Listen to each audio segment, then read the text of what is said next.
Enkuba ekedde okufudda olwaleero Ssabaminisita wa Uganda Robbinah Nabbanja emusanze atandise okulambula enguudo z'omu Kampala ezikolebwa okulaba we zituuse na biki ebikyagaanye. Ssabaminisita atuuseeko mu bifo okuli Nakawa n'alambula mu industrial area Apollo, Kyebando, Masiro ne Lugala. Wano ku luguudo oludda ebugoloobi owamanyiddwa nga Meat Packers gy'asanze omwala nga kigambibwa nti omugagga basajja balaba yalemesa kampuni ekola oluguudo okuguziba nga ayagala bamuliyirira obuwumbi 3. Ate ku luguudo lw'Ekyebando kampuni ya China Railways 18 egambibwa okuweebwa omulimu gw'okuzimba oluguudo baaleka ekiseminti mu luguudo wakati ekitadde obulamu bw'abantu mu matigga.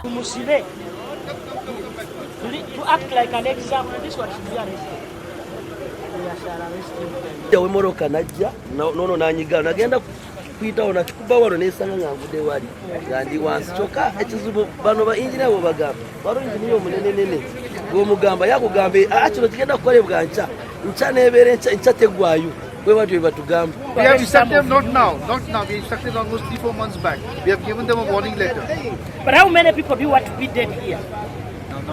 Ate ku luguudo Masiro oluyunga ku lw'Erugala naye Ssabaminisita asanzeyo gadibengalye n'agugumbula bayinginiya. Kulaba tuteeke wali omukula twale amazzi wali naye namwe mutuyambeko kasasira asooka tuze kulambula mulimo gwe. Katonda byakola enkuba nekola etonya. Bagamba bw'oba oyagala kumanya ensiisirayo nti etonya alina enkuba ekole etonye. Kati enkuba etonya bano bagamba bali kumbi kumaliriza ne tugamba katugende tulaba omulimo ne bakola byonna biri fake byonna fake. Oluvannyuma Ssabaminisita atuuzizza olukiiko ku woofiisi n'alaga obutali bumativu ku bikolebwa era nga wano yinginiya wa KCCA yeetonze olw'ebitagenda bulungi. There are so many people who have lost their tires on the same spot. That spot, then there are 4 spots. Then this year the open culvert at the edge of the road. We demand an apology from the contractor. Honorable Prime Minister, I apologize. We didn't exert enough force to cause them to do it. But the error I had already identified. My apologies. Wano asuubizza nti tagenda kutuula butuuzi ng'aliwo ebitagenda bulungi era asuubizza okutegeeza omukulembeze w'eggwanga. Why don't you act? Why do you wait for the Prime Minister to come?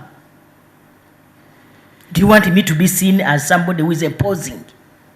Use your offices to help Ugandans. Nankulu w'ekibuga Kampala Hajji Sheriff Abuzeki yabazizza Ssabaminisita olw'okumuyambako okussa bayinginiya ku nninga. The road, the debris, the garbage and so on within your contract. You have funds to ensure that you work on a clean environment. Issues of social safeguards, which the Prime Minister has ably identified, we've come on the roads and we have identified them with you. Now the Prime Minister has come. And that's why I'm thanking her to put her weight on this so that you know no one is witch hunting you. We want value for money and the whole of government is looking at the city because it is the mirror of this country. Anet Namatovu yakusakidde embuuzi eno ku lwa KSTV agaleero.